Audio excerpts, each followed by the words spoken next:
Now that all the OP08 leaders has been revealed, I'll be sharing with you my thoughts and ranking them on a tier list based on the leader's effect and how well I think it will do in the OP08 metagame. So this is an early prediction. As usual, after a week after the release of OP08, I will revisit them and we will maybe make a new tier list based on their ranking and how well they did. So I'll have my phone on me to read out the effects. So firstly, let's talk about our new raid leader, which is Chopper. Effect is once per turn, you can attach up to 3 Rested Dawn to each of your Drum Island or animal characters. So this effect is similar to, I would say, Luffy, but at the same time it's similar to Zoro as well, giving 1 key to all of your characters. But for Chopper wise, it's only up to 3 characters, which is for the Drum Island or animals. Really limited, and as of right now, the animal support we have is not much. So in order for this deck to do really well, it needs to get a lot of good support in OP08. So for that, I'll be putting Chopper at C tier. And also, although red and green has good synergy, but it's not for the animal package. Mostly it's for the Supernova package or even the Wano Country package. So Chopper will need a really good support to be anything above B tier. So next would be Marco. Marco's effect is once per turn, attach 1 Dawn. You can draw 1 card and pick 1 card from your hand and add it to the top or bottom. So it's a recycling effect.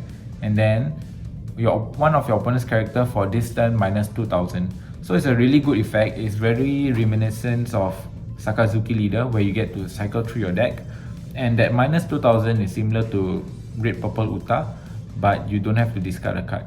This is a really strong effect. Any leader's effect that allows you to draw, allowing you to see more cards in your deck is really good. So this has strong potential, as well as the color red and blue. As of now, we don't really have a synergy for these 2 colors, but we do have combos such as the Sanji into Whitebeard. But personally, I think Marco will be really strong on its own. It wouldn't need to play the Sanji combo. That's just my prediction. So we will not be seeing Sanji in Marco decks in the future. Just an opinion. But overall, really strong effect, really generic one as well. Doesn't restrict you to playing only Whitebeard characters or deck. So with that, I want to put him in S tier. S tier, yeah, S tier would be good for Marco. Okay, moving on to our next leader, Carrot. So Carrot's effect is once per turn. If you have a Mink character on board, you can rest one of your opponent's 5 cost or lower character. So the effect is similar to Peruna, but Peruna has 2 different effects, whereas Carrot only has 1. But being at 5 life is also advantageous. But at the same time, looking at all the Mink support we have right now, all the Mink cards, similar to how Chopper is, it really needs good cards in the later set to do well. But again, the effect is really conditional. You need to have a character on board. Whereas comparing to Peruna, you don't even need to have any character. And on top of that, Peruna is a black character. You can cost reduce and even KO them. So I think as of now, Carrot belongs in the same tier as Chopper. It is still playable, but I don't think it will be really good. So for that, I'll put Carrot in C tier. Next will be King. Once per turn, minus 2 Dawn. If you have 5 or less cards in hand, draw 1 card, or one of your opponent's character minus 2 costs. I think this leader's effect is really strong. It's almost similar to Sakazuki, except that there's a cost of minus 2 Dawn. So being purple and the Animal Kingdom Pirate trait means you can play Onigashima, and Onigashima, as we all know, is really good. You get to ram every turn. And then pairing it with Black. Black has been notoriously strong ever since Moria got released. So Black has been really strong. And because of that, I think King will have a really strong synergy. It's almost similar to a blue and black color combo. Mainly because purple KO stuff based on cost, and black does black stuff by reducing cost.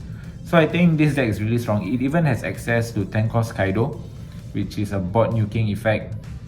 So I think for that, I want to put King in S tier. Maybe even better than Marco. Next we have Charlotte Pudding. On attack, you can flip the top 2 life face up and then you get to ram 1 Rested Dawn. So really strong effect. You get to ram as soon as turn 2, and being purple meaning you can play cards like Born Clay or even other ramping cards to quickly get to your 10 Dawn, and being a Big Mom Pirates and yellow meaning you can play cards like 10 cost Big Mom and even the Pudding Searcher and whatever stuff. So it's gonna be really disgusting getting to 10 Dawns in your turn 4 or 5 or even earlier than that. So I think just for that, I'll be putting Pudding at A tier.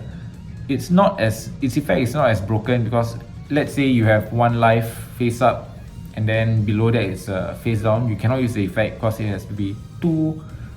You need to flip 2 life face up. So if 1 is already face up, you cannot flip that one. Yeah, but you do have cards like Viola or even Flampe to mitigate this problem that you might have. So for that, Pudding will be in A tier. So next is Kalgara. Let me just have a look at the effect. Kalgara's effect is on attack, Dawn 1, you can play a character, a Shandora warrior from your hand equal to or less than your Dawn you have currently.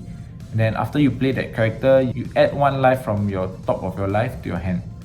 So it's basically the whole gimmick of this deck is to cheat out characters. Similar problem with Carrot and Chopper. Current Shandora Warrior cards are really bad, not playable level. So it really needs a lot of support.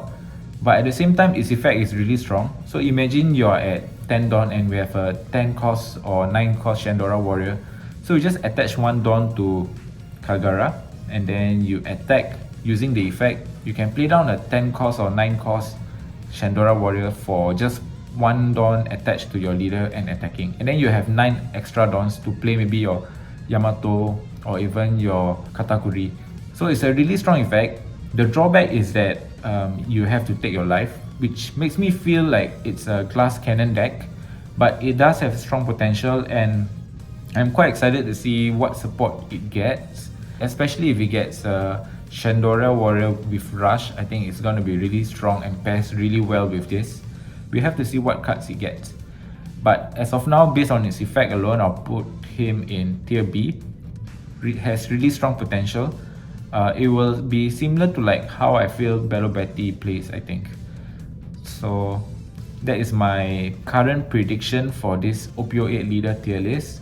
And that's all for this video. If you've enjoyed this video, give this video a thumbs up, a like, and also consider subscribing if you haven't. Let me know in the comments which leader you are interested or excited to play. I'm quite confident that King and Marco will be in tier S or tier A at the minimum. Also follow me on Twitter for more One Piece TCG content. And as always, thanks for watching. I'll see you in the next one.